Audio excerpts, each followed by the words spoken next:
experience is going to come into play with a technical racetrack like what we've got tonight. You don't often get this in this part of the country in the upper Midwest. So drivers that have maybe been around a little bit longer, have seen I-90 Speedway more often than not, that could come into play. I'm looking at that front row. We're talking about the young gun, Elliot Amdahl, one career 360 sprint car win. It came with the MSTS here a couple of years ago. And then, of course, to his outside, Jody Rosenboom. You talk about a young gun on the pole. That is not what Jody Rosenboom is, although we've seen a little bit of a resurgence from Jody Rosenboom this year. 2 runner-up finishes already this season with the Midwest Power Series, one coming here on June 12th this year. He's got a runner-up finish in the 410 car at Houston as well. He's looked very strong all year long. This is our 3rd feature in series history with the Midwest Power Series here in Hartford. ASCS regular Ryan Pickett won the first one out here earlier this season, but Jack Dover won here last year. He starts 8th.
Jody Rosenboom side by side, set the pace together, working us to the green. 20 laps the distance on the board. Property Solutions of America, Midwest Sprint Touring Series, and QualityFreightRate.com Midwest Power Series, about to get it on.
Lonsdale, Minnesota driver, the GRP Motorsports car number 36, the Jason Tostenson ride here tonight, and he was able to get that car wound up before he made contact with the concrete outside turn number 4. Austin, this changes the dynamic of this race in a big-time way. The leaders were getting into lap traffic, and there's a pretty dominant line going on between the top 3 right now. Elliot Albo I hate talking about dirty air, but he was getting into that, and he was about to deal with traffic. This changes everything. He's going to have clean air in front of him. The top 3 had really bunched up as we were racing through traffic as the leaders were trying to get around the 101 of Chuck McGilvery. What's interesting about this is that I haven't seen any of the 3 leaders outside of Elliot Albo in the last lap test the waters on the outside. I really believe there's something there, especially over there in turns 1 and 2. Jody going up there, Jody going up there. The field testing the waters on the outside group. But the driver has been able to run it the best during green flag laps of the 20 of Brant O'Banion. Just a couple of laps ago, we saw him move into the top 5. It'll be interesting to see if the driver who sits second in both series point standings can make a move on the outside and try to reel in these top 3 cars. Yeah, he's been kind of the lone ranger on the top side. He and Lee Ghost Jr. have been testing that top line, and we'll see if anybody else in that top 3. The 3 cars had broken away quite a bit. They were 4 seconds ahead of 4th place running Lee Ghost Jr. in that 17 machine. So this gives them all the chance, 1, to bunch up together, and 2, catch their breath for these 7 remaining laps here tonight with this technical racetrack here tonight, the 36. But James Brody heading down into the work area. Now we are past the halfway point here, Austin, so there is no guaranteed time in the work area. Let's have to keep an eye here on James Brody, what he does. He'll stop down here at the return spot onto the racetrack just inside turn number 1, but again, no guaranteed time in the work area past the halfway point. Yet as we look out front, Elliot Albo, of course, he's got 1 MSTS win coming here in Hartford. He's never picked up a Midwest Power Series win in his career. What a huge win this would be for him. But not just him, his entire team running that 86 car, the team coming out of out of the Brookings area. I don't think that they've had success like this in a long, long time, leading into the late stages of big.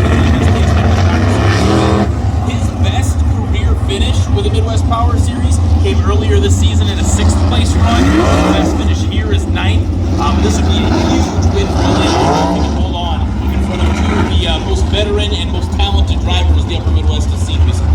And we've seen Elliot Albo have plenty of success here at the I-90 Speedway. Again, he got that MSTS win here last year, but that was in his own ride, the 51A, not in this Steve Seabarth owned car number 36. And that was on a night he also got win in the IMCA Sprint Car. So we've seen a lot of success out of Elliot Albo here. He's got 7 laps to go if he wants to hold on out front, but they've got some hitters right there behind him as we prepare for the green here in turn number 4. It's Elliot Albo, Jody Rosenboom, Jack Dover, Lee Ghost Jr., and Brant O'Banion in the top 5 spots. Green flag awaits them.